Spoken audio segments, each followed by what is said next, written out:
Hey all, this is truck number 1. I got this a few years ago now. This is the one I'm actually doing up. I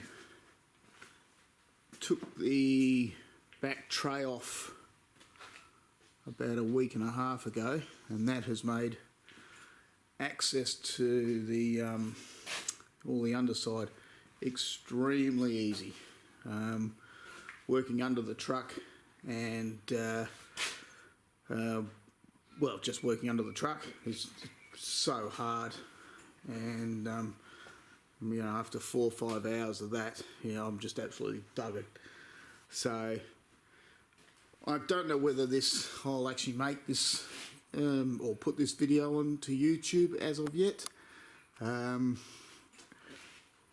This is definitely not a how-to video. In fact, dead opposite. I'm actually asking for help in a lot of the things I do because it's all new to me. I'm not a mechanic, an engineer, not by a long shot. So if I do put this out, and as the renovation goes along, I'll be actually asking for help more than anything else. So at the moment, for the last few days, just replacing or repairing the winch air lines, the supply air lines. So, and then hopefully start painting the chassis in bits and pieces. But everything on this has been an absolute struggle. I can't remember, I think I started with either the handbrake or the main brakes, and everything on the handbrake, every joint, actually I'll show you the joints, everything was rusted absolutely solid.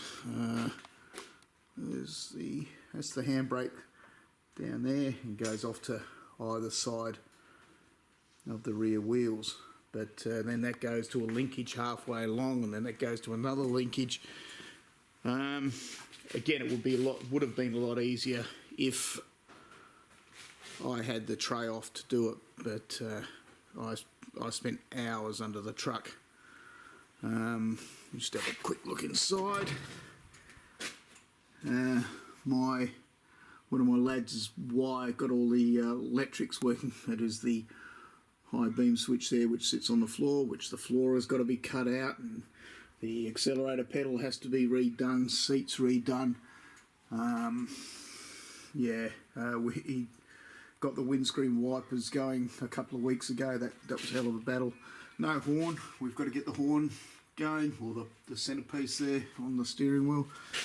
So yeah, this is the one I call truck 1.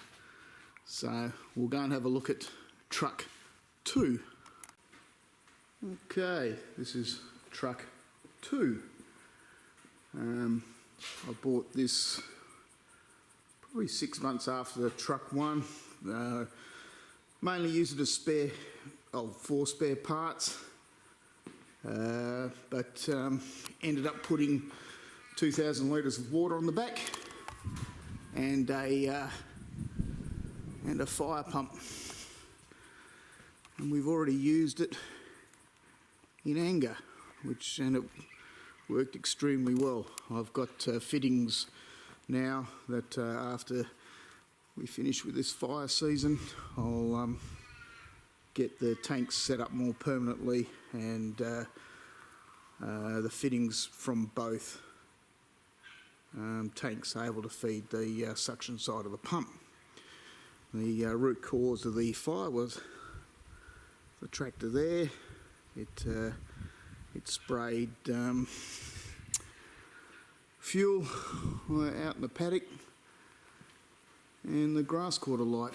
And before I know it, I'd jumped the fence and started going down to our bottom paddocks. So, but yeah, this one's a bit rough, but runs very well. So actually runs better than the truck I'm doing up. So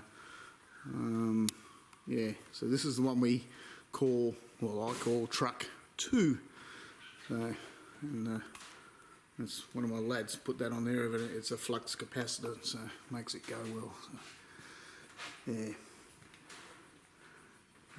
Interior, I don't think there's. Well, seat's definitely better than the other one, that's for sure. Yeah, none of the gauges except for the air gauge works. As I say, the engine goes extremely well. The other seat, the mice made a home in it, which is a shame because it would have been good to have one canvas seat altogether. But anyway, yeah,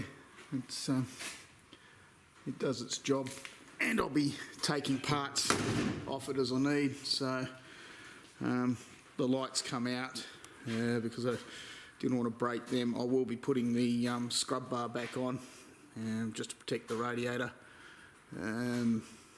Yeah, so still spare parked truck, but going to use it as a fire truck on the property. And this is truck 3. This I bought for, I don't know, 6 months, maybe longer, I can't remember. Again, spare parts. The guy who I bought off really did not want to sell it because he wanted to initially use the winch on it and for one of his other trucks, and yeah, he had too many projects, so he wasn't going to do it. And then his brother was going to buy it and use it as a fire truck on his property, and that never eventuated, and eventually he gave in and sold it to me. So again, spare parts mostly. That's the tray from the truck one that's in the shed, the first one I showed you. Yeah, got to straighten that tray out somehow. That there hit, or tried to get out of the bog and hit it with the tractor, side of the tractor. So one of the lads took it for a drive and got it bogged, which is incredible. But we later found out that the four-wheel drive wasn't working in truck 1. It is now, and you wouldn't get it bogged now. It will take a fair effort to get it bogged. That's the insurance. Most of those ones work on this one.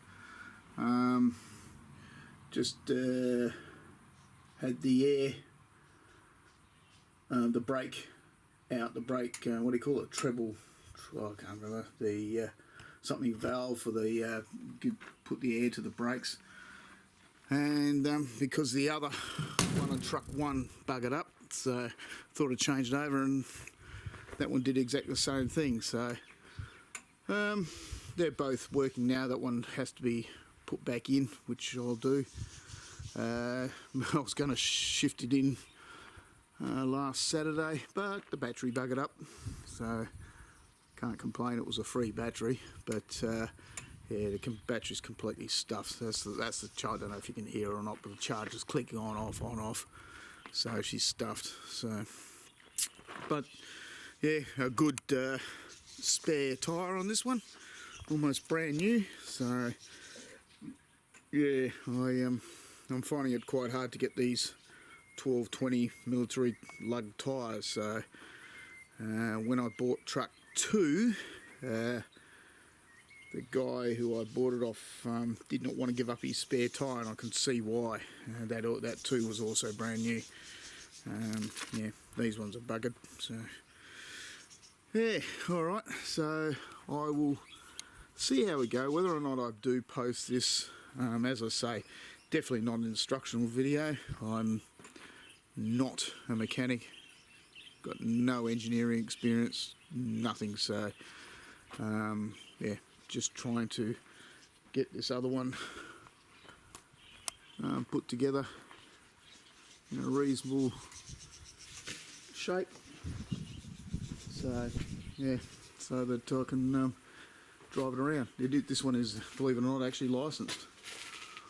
Okay, might leave it at that, and I'll get back to repairing the airline on the winch.